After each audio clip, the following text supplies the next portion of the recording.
Shove it, man! Shove It Squad, you can all breathe a sigh of relief after this video. If your girl's still with you at this point, you can count your blessings, but make sure you put her out for the night because I'm about to make her sing. For the final time ever, it's Rinka King.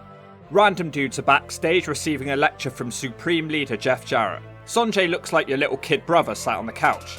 The Underfaker is also there. Jarrett says that he has one problem left in his life, and it's the homeless man. The homeless man? We haven't seen him for about 2 videos. How is he still a problem? I'd assumed he'd given up on being a wrestler at this point and gone back to the slums of Ahmedabad to beg for his dinner at this point. Mahabali Shera comes out to talk about how much he loves the cricket guy and he hopes that he beats up Jeff Jarrett. He's then interrupted by the best friends in the world, Magnus and Sanjay Dutt. He doesn't have the wings with him though. Magnus says that as an Englishman it's his right to tell the Indian people to shut their mouths. He then makes fun of Vera. Why is he sweating so much? He's barely even moved at this point. Is he ill or something? Vera then attacks the random dude's lawyer and takes out the best friends in the world. He poses with the world title belt whilst the commentary team nearly reach the point of climax. Backstage, Matt Morgan is kissing the cricket guy's ass. This show has really made me hate the both of them. The little interviewer man is in a hotel room somewhere with the very lovable Angelina Love, who says that next week we will get to see her wedding. The midget then runs up and spends about 30 seconds talking in Hindi whilst Angelina looks confused. The little interviewer man then translates it for us. Don't look at the size of my height, look at the size of my heart. And I think that's a moral we can all live by.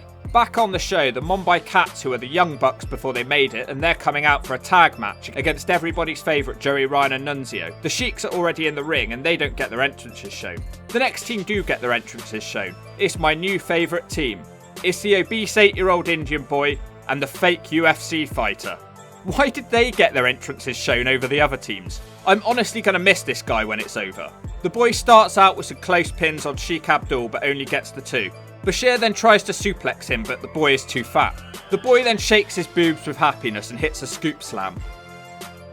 He then follows it up with a splash. That must have really hurt. The UFC fighter then gets in but he's not really very good. Look at those punches. Why does he keep shaking? Has he got Parkinson's? I don't know. Then he does a terrible looking splash and then there's an obvious cut where some footage had to be taken out from him screwing up. The bad guys eventually isolate one of the Mumbai Cats and Ariya Davari, who is Sheikh Abdul Bashir's grandmother, hits a neck breaker. The 8-year-old obese Indian boy then gets the hot tag and he nails a spine buster for a 2. The match then breaks down and the boy hits a Northern Lights suplex on Ariya Davari. It's impressive for him, but I don't think anybody taught him how to do the pinning part of the move. Ariya Davari kicks out at 2. The boy then climbs to the top. Don't do it! Don't do it! You're going to hurt yourself! Ooh, he shakes his boobs at the crowd and then he tries to hit a swanton bomb but he misses. And he loses again. The obese boy has never won a match and he thought he could hit a swanton bomb? What an idiot. The crowd are in complete silence. Some of them have their head in their hands. Angelina Love is backstage considering the midget's proposal when the Indian Leatherman walks up and gives her a rose. He tells her that he loves her. Then the midget walks up and serenades her. The midget starts kissing Angelina's hand whilst looking at the Leatherman and snarling at him. I don't know what to think. The homeless man is in a poorly lit corridor talking about a championship match before he's taken off screen by the Underfaker. Presumably he's dead. We never ever see him again on Rinka King, and to this day I'm still wondering what happened. The Underfaker comes out to the ring on his big wheels. The homeless man's music hits, but he's nowhere to be seen. Instead of the homeless man, out walks the 8-year-old obese Indian boy. I love this show so much. Why is it always him? He gets in the ring and starts shaking his boobs at the crowd for some reason. Look at the size difference, this is ridiculous. The boy does a 10-punch boob shake in the corner. Underfaker then floors him. The boy learns how to do a forward roll in this match, which is probably the most impressive move he's ever done. Within 2 minutes, the Underfaker hits a choke bomb and pins him for the 3. Why always him? After the match, the Underfaker continues the attack and tries to hit a choke slam, but he can barely get the boy up. The Bollywood boys come out to make the save, whilst the fake Indian strongmen from Family Guy are on the outside of the ring bouncing up and down with happiness. They then all dance to the Bollywood boys and their banging theme music. Make some noise for the Desi boys! Samosa Joe struggles out to the ring next. His boobs are some of the largest I've ever seen. Jeff Jarrett and Random Dudes Extreme come out next, but he tells them that he doesn't need them. This is the match that you've all been waiting for. This is what Rinka King has been building to this whole time. It's the cricket guy versus Slapnuts in a blindfold match. Samosa Joe is guarding the ring and has his hands on his hips like a Tito Ortiz debut. The crowd are fully behind the cricket guy chanting Baji. The cricket guy gets the mic and tells Slapnuts this could be his last night in India. The crowd are going absolutely berserk for this guy. They look like they're having strokes from the excitement. It turns out that only Jarrett has to be blindfolded in this match. This is why the random dude's lawyer was so upset a couple of shows ago. Mahabali Shera comes into the ring and they show a replay in case you forgot what happened 5 seconds ago. I'm not sure why they show a replay for this. Shera then starts punching Jarrett. I think the commentary team say that this is a no DQ match. Shera then hits the Shera bomb and the cricket guy pins Jarrett for the 3. It went about 20 seconds. Wow, what a waste of time. They've literally spent 25 shows building towards this rubbish. I wanted to see the cricket guy get the stroke or at least get hurt. The cricket guy is now acting all cocky after the match, but it's not as if he actually did anything. We'll have to wait and find out if that's it for this feud. Show 1 is over. This second one is going to be a big one. It sounds like Shera is challenging for Magnus' world title. Jarrett walks in to threaten Jazzy Lahoria as his fat face swells up with anger. Suddenly a huge flabby paw appears on Jarrett's hand. It's Samosa Joe and he's cuffed the two of them together. Next up, oh for God's sake, I cannot cope. Dr. Nick Dinsmore and the obese 8-year-old Indian boy are sat in the ring smiling. He looks so strange in a blue t-shirt, but he looks happy. The Indian leather man comes out. Why is Dinsmore and the boy here? Surely they can't be the best men. I don't know what the Hindi marriage culture is, do I? The midget comes out to join the proceedings.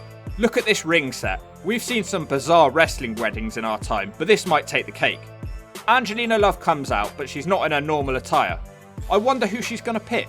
She has a wreath of flowers to put around the one that she wants to choose. She eventually decides on the midget. The leather man is in complete shock. Why doesn't he just leave? Why does he hang around and watch? Dinsmore and the boy are throwing flowers as they walk around the ring. They are then declared married. I wish English weddings were this simple. I'd rather walk around in a circle having things chucked at me by an obese boy than stand in a cold damp church having an old man chant Bible gibberish at me for an hour. They then all start dancing. The leather man looks like he's dying. Dinsmore gives him some pills. I think I'm going to take some too. It's over. Next up is a 4-way ladder match with the Golden Wings title on the line. It's Zima Ion versus the Fake Hawk.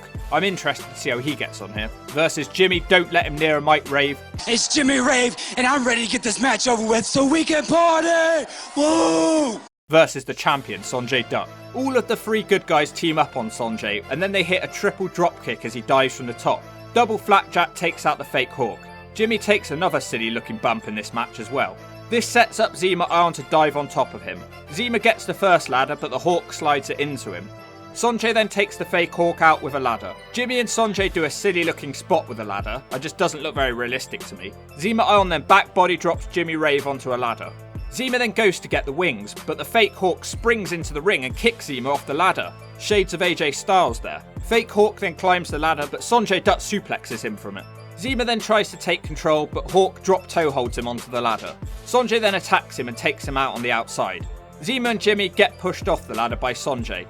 He then tries to win his wings back, but the Fake Hawk springs onto the ladder again. They then start brawling at the top, but the Hawk knocks Sonjay off. The Hawk gets the wings, and we have a new Golden Wings champion. It's the Fake Hawk. I think this is a very suitable belt for him. Probably one of the best matches I've seen throughout Rinka King. The little Indian man is backstage trying to interview Jarrett about the title match tonight, but he's still cuffed to Samosa Joe, who's eating 6 plates of food. They then tell Samosa Joe that he has to leave his food behind as it's time for the world title match. The cricket giant Samosa Joe come out pulling Jarrett behind them. Shera comes out next to challenge for the world title. Magnus is the last champion in Random Dudes Extreme, and I have a feeling he's going to be losing that belt here. It's a slow, clunky match as expected. Magnus slowly beats up Shera as I try to stay awake. Magnus hits a backbreaker and a knee drop but doesn't pin him. Magnus hits the weakest looking elbow drop from the top and Shera kicks out. It literally had 0 impact. I'm watching this slow, clunky match and all I can think is that I wish it had been Scott Steiner in Magnus's position. I'm planning on getting some interviews with a wrestler who took part in Rinka King. It still bothers me that they turned on the Scott Steiner main event run. Anyway, I'm rambling because this match is boring. Shera hits a clothesline and a back body drop for a 2.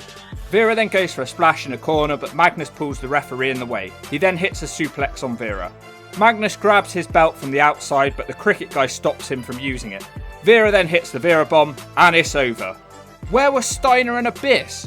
Vera wins his first world title in India, and he's still incredibly green, but the Indian crowd love him here. After the match, Jarrett gets on the mic. Oh, there's Abyss and Steiner. Jarrett says next week everybody who's not a member of his faction will be a dead man. That was a good episode. I can't believe I'm about to watch the final episode of Ring of King. Sad times. Okay, let's do it for the last time. Episode 26, how does it all end? Apologies for the video quality on this one, it's the best I could do. Random Dudes Extreme start out the show. It wouldn't be Ring of King without Scott Steiner attacking the crowd members, now would it? Jarrett says tonight his faction will burn Ring of King to the ground. There'll be a 10-man tag match, Random Dudes versus the Ring of King guys. Jarrett also challenges the cricket guy to another fight. And the 10-man tag match is first. Every single wrestler has their own entrance. This could take a while. It's the Indian Big Boss Man, Sanjay Dutt, Magnus, the Idiot Abyss, and Scott Steiner. Hang on. I've just had a thought. All of these guys were just in the ring a moment ago for a promo. Why send them all to the back and then bring them straight out again? There was literally nothing in between. Representing Team Ring of King is the cowboy Trevor Murdoch, the fake Hawk. Wow, didn't expect to see him in this one. He's getting a good push. On a side note, he's probably come off the best during this entire series. Of course, Eddie's nephew has to be on the team. Matt Boring is also on the team. During his entrance, you can see crowd members scrambling away from Steiner attacking them. The final member of Ring of King is the world champion Vera. Boredom Hart is conspicuous by his absence. Jesus, Steiner is determined to kill a crowd member tonight. This is chaos, the 10 men are fighting everywhere. Some wrestlers start fighting in the ring, but Steiner's still in the crowd at this point. Chavo is the one that the heels decide to isolate.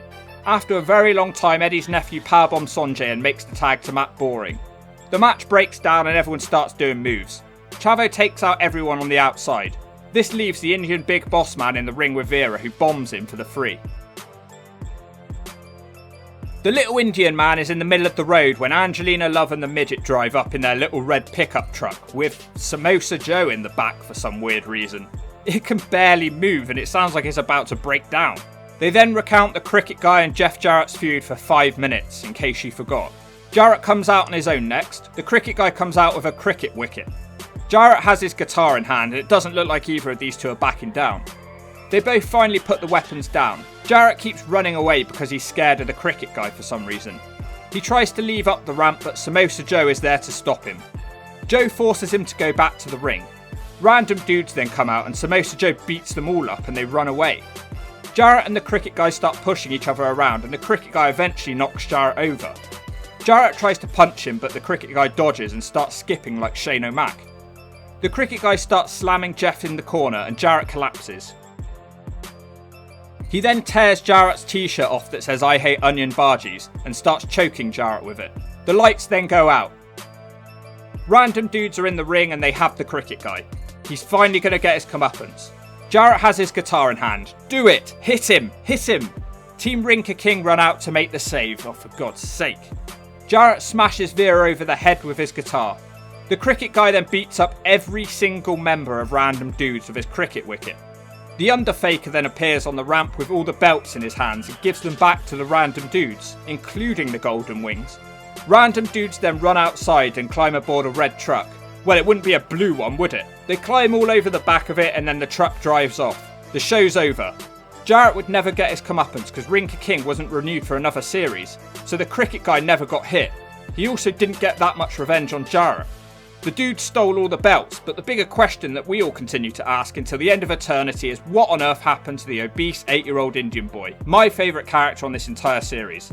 Well, I do have one final extra to include that might help give some of you some closure. In 2017, TNA held 2 shows in India, and look who we have here. It's the fake Hawk competing against Davey Richards, although he no longer has the Hawk gimmick. It's just a job match, but it's good to see him again. He was supposed to join Impact Wrestling with the Desi Hit Squad, but it didn't happen for some reason. It's about to get even better though. The Hawk never disappoints in making your girl sing when we're watching wrestlers from Ring of King. Here's Josh Matthews. Josh is on the mic making fun of his opponent for tonight. He makes some very strange comments about his opponent, and he comes out. Here he is, it's Sandeep Divan.